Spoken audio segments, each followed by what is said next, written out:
Hey folks, so I was asked in one of my videos how I generate 400 Hz 26 volts AC. This voltage and frequency arrangement is more or less a standard in the aircraft and avionics world. And I'm not a historian, but I believe it's been that way pretty much since World War II. And there is good reason for that. And I'll go into a few details on that in a moment. But suffice to say, 26 volts AC, 400 hertz is not exactly the kind of thing that you typically run across outside of the specialized world of avionics. So it's not the sort of thing that you can generally just turn on your power supply and have that signal readily available. So one of the challenges when working with avionics in a bench testing situation is generating the required voltage and frequency that is required for these devices. So there's a few ways you can do this. There's typically three ways that, well, I should say there's three ways that I can do it in my lab here. Ideal, less ideal, and kind of it'll work, but it's not very powerful. So cheaper and cheapest, I guess you could say, or more expensive and very expensive. Really depends on what equipment you can have your hands on hand right at the time you need to generate the electricity. So let's go ahead and just go over those two ways. The third way I'll describe, but I won't show it in the lab right now. But first, the setup here. What you're seeing here is my voltmeter, which is showing the frequency and the incoming signal, the voltage AC RMS. It's showing 0 right now because what I've done is I've got one of the solutions to generate AC 400 hertz, 26 volts.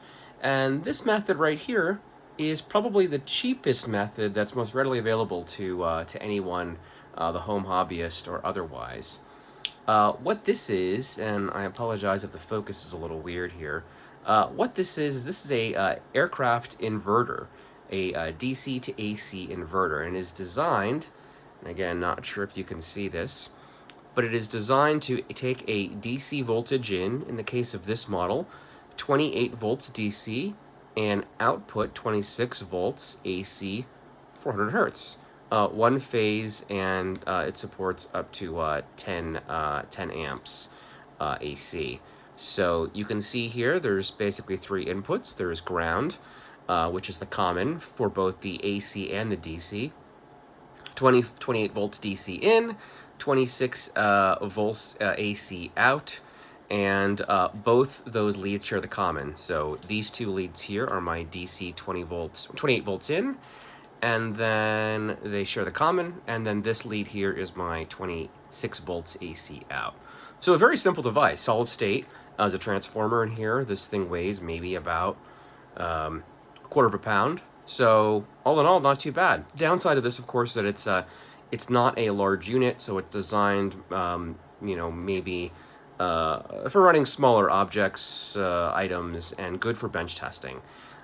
In fact, I recommend you get at least two of these, just if you're going to get serious about it. I have another one that inputs a 14 volt voltage as opposed to 28. It's actually handy to have both, although not required, because it frees up one of your power supply buses. If you need to generate 14 volts for something else, you can do that, and then you can have this one here. But I'll use this one for the time being since it's free and on my bench right now. So as I said, the setup is pretty basic here. I've got my 28 volt power supply off screen, feeding this guy. AC comes out of here. It's going into my 50 watt attenuator because my scope can't handle that many RMS volts into it. And then it goes into my scope channel 2. Scope channel 1 goes over here to my recent acquisition, which is an Elgar model CW 1251.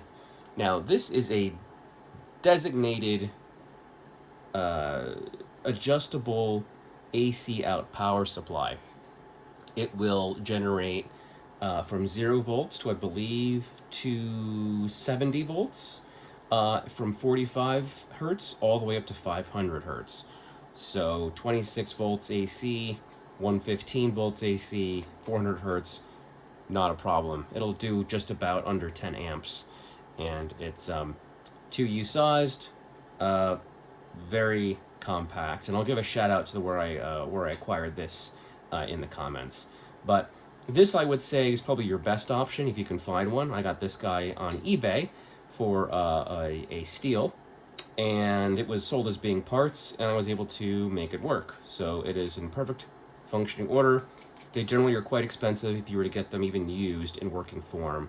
So consider this to be a sort of the top end of the of how you would generate that 400 hertz.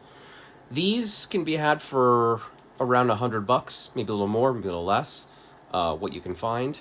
But there's some drawbacks of this guy. Whereas this guy is a proper regulated supply, meaning it will regulate the voltage, and the frequency will stay consistent regardless of load, assuming you don't overload the unit. This guy here, the ones you typically find on eBay for cheap, don't have that ability. They do not regulate.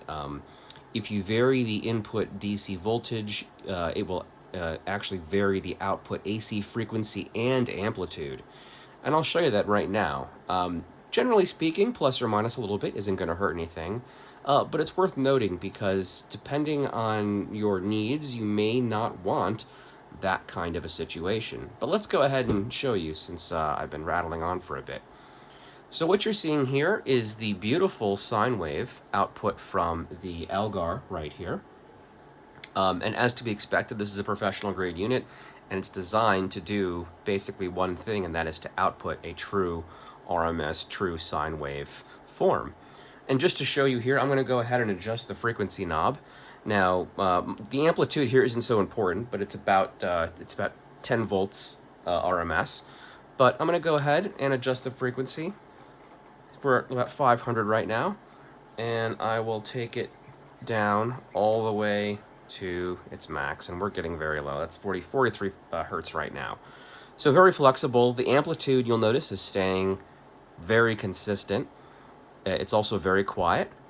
And the beauty of this unit is, again, you can run quite a bit of hardware off it, choose your frequency, dial in your voltage, and you can be assured that you are going to get the proper voltage output, regardless of load conditions. Not so much with these guys, but, you know, let's have a look at that. Now, I don't have it turned on for the moment because I want you to be able to hear what happens when I turn this on. For those of you who are musicians, 400 hertz may sound familiar, literally. In fact, 400 hertz is a A. It's a perfect A. And the reason is that 400 hertz falls into the audio spectrum of hearing. Now, keep your ears tuned when I turn on the 28 volts DC. So what you're hearing is, in fact, the transformer producing that 400 hertz AC. So these things make a little bit of noise. Not the end of the world, but just something to be aware of. If you've got a few of these units, you're going to be hearing basically a 400 hertz hum, a near A voltage. Now, what you're seeing on screen is something other on channel 2, which is from this guy, something other than a perfect sine wave. Let me go ahead and just dial this voltage. And the reason why the waveform is moving is because the input voltage is not quite what it needs to be to get me 400 hertz. So what I'm doing right now is just varying my DC voltage to get me what I need to do. Now, this is not normally something you have to do. This is just me illustrating the point that even slight input variations in voltage will vary the frequency of the output. Now, you'll see right here in the meter that I have nearly 400 hertz perfectly. And when these waveforms are not moving relative to each other, you can tell that they are more or less in phase. But now watch what happens if I turn down the voltage. Keep your eye on the meter and keep your eye on the waveform here. Also listen to the sound, the pitch. It may be a little hard to hear. This is at 15 volts, 20 volts, 10 volts, and then we're out. So you can see that basically voltage, input voltage, and output voltage and frequency vary. So you can see if I go above the recommended 28 volts. I go above in frequency, and that's no good. Remember, the ideal is to have a 400 hertz signal at around 28 volts. That's what these Avionics expect and require. A little bit variation is not going to be a problem. Typically in the avionic, there'll be a specification for variance. Usually it's 1, 2, up to 5% in terms of amplitude and frequency. So again, just something to be aware of. I would say if you don't have a very good DC regulated power supply to feed this guy, this may not be your best option. But generally speaking, well-regulated power supplies are fairly inexpensive these days. So really, there's no reason not to get one of these.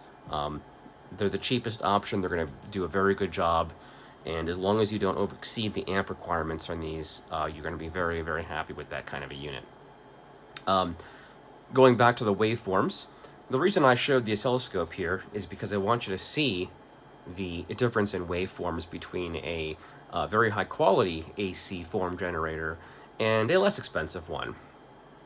Now, for those of you who may have researched your own inverters for maybe you go camping, or or a survivalist, or you basically want some way to turn DC voltage into AC to run a laptop or something, you may have seen marketing copy speak about pure sine wave inverters. So what you're going to get with those pure sine wave inverters are going to be pretty much what you see here, this very nice sine wave, hence the term pure sine wave. Now the cheaper inverters you get, the ones that are, well, much more inexpensive, the ones that aren't labeled as pure sine wave inverters are going to produce a sine wave, or rather a wave, more like akin to what you're seeing right here. It's going to be a square wave, matter of fact. Now, what this means for sensitive electronics is that this kind of a situation isn't ideal, because remember, these electronics are designed for pure sine waves. So they're going to have to work a little bit harder if they're encountering unexpected square waveforms like this. It's just going to make things work a little bit hotter, things work a little bit harder. Not the end of the world. This will work for your needs. Again, this is designed to be mounted in a small aircraft, and it is not something that is cheap and inexpensive by any means in terms of quality. It is a very high quality unit, but as far as the bench testing goes, an AC waveform, true RMS waveform generator is going to be your best bet if you can get over the cost, or you luck out and you find something nice on eBay. But again, I can't reiterate enough, this kind of a unit is going to be your one-stop shop for most bench testing. So I just wanted to show you the difference between the two units.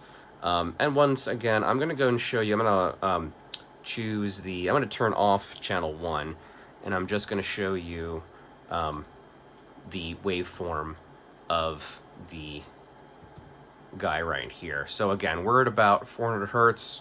We're at we're at 30 volts input right now, and I'm going to go ahead and lower my input DC voltage.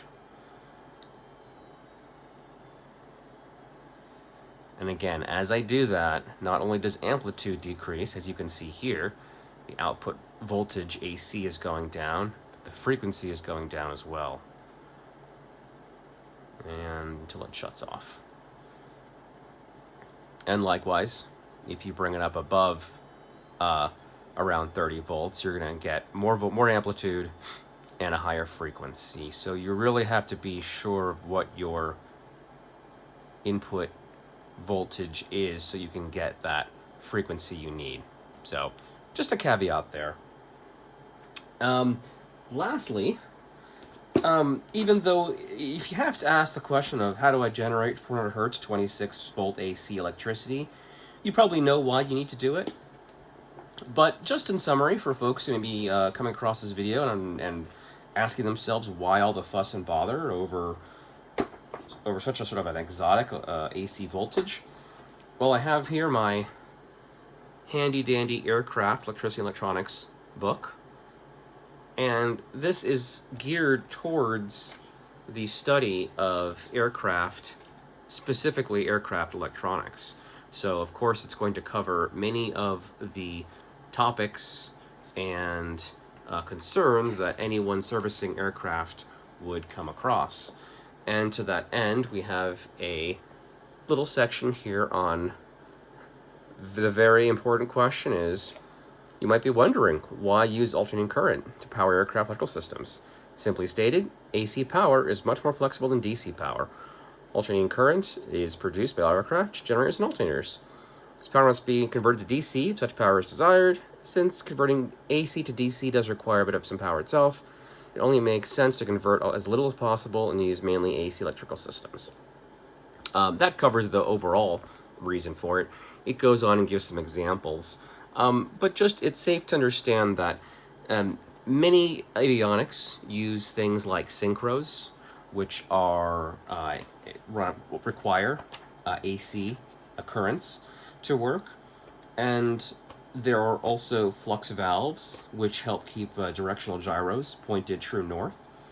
All of those require AC input signals, and one of the important things about that is if you don't have those signals, those devices don't work. And as the paragraph alluded to, if you have those voltages and frequencies available to you anyway, since they're being generated by the alternator, why not use them and just simply push them around the plane as you have. One other advantage of 400 Hertz AC is the higher the frequency, the smaller the transformers that you can get away with. And that's a very big deal in avionics and aircraft. As you imagine, weight and size is a big concern. So the smaller everything is, the lighter everything is, the better off everything is. You can carry more weight, carry more cargo, and you just want to try and shed weight anywhere you get. So having a huge 60 hertz 115 amp, wiring and alternators would require a lot of wire, a lot of thick wire, big transformers, big devices, and it's the sort of thing that isn't very conducive to a light aircraft. So by using a higher frequency AC source, you kind of kill two birds with one stone. You get a nice lightweight capability, and you get the benefit of the fact that it's easy to generate an aircraft that already has the appropriate frequencies going through the alternator. Well, that pretty much wraps it up as far as 400 Hertz AC 101 goes. If you have any questions, let me know. I am happy to describe the other method of generating it, which I would consider to be more of a very light-duty application. I'll touch upon it right now, as I mentioned I would. Something else you can do is you can take a 400 Hertz signal and amplify it. One of the other devices I have in my rack here, down here, is a signal generator, and it will generate any numbers of signals, specifically 400 Hertz and very pure sine waves. So you can take the output of a signal generator, put that into an amplifier, amplify that, and then use that as your primary power source. But that generally requires acquiring the amplifier and additional hardware, and depending on what you need, it may be overkill. So for the bottom line is, for you home enthusiasts or bench testers, this kind of little inverter is going to be your best bet.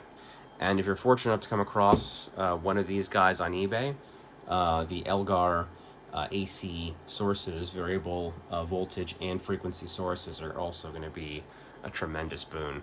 So there you have it. And again, any questions, let me know in the comments. Happy to elaborate, and hopefully this was helpful, and I'll see you again in the next video. Thanks so much for watching.